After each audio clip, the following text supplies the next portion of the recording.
नदीचा वेगवान प्रवाह, मदतीसाठी ओरडणारी एक महिला आणि समोर मृत्यू उभा असताना स्वतःच्या जीवाची अजिबात पर्वा न करता नदीत झेप घेणारा एक 12-13 वर्षांचा मुलगा.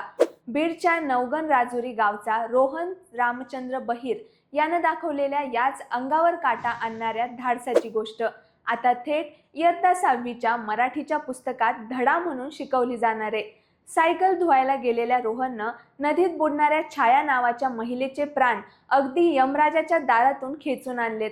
त्याच्या याच शौर्याची दखल थेट देशाच्या राष्ट्रपती द्रौपदी मुर्मू आणि पंतप्रधान नरेंद्र मोदी यांनी घेतली आहे आणि त्याला राष्ट्रीय बाल शौर्य पुरस्कारानं सन्मानित केलंय. एका सामान्य शेतकरी पुत्र आणि आरोग्य सेविका असलेल्या माऊलीचा हा लेख आता महाराष्ट्रातील लाखो मुलांसाठी प्रेरणेचा झरा बनणार आहे. कारण बालभारतीनं त्याचं हे शौर्य पुस्तकात समाविष्ट केलंय. शौर्याला वयाचं बंधन नसतं, हेच बीडच्या या वाघानं सिद्ध करून दाखवलंय. रोहनच्या या धगधगत्या धाडसाला एक लाईक आणि सलाम तर बनतोच.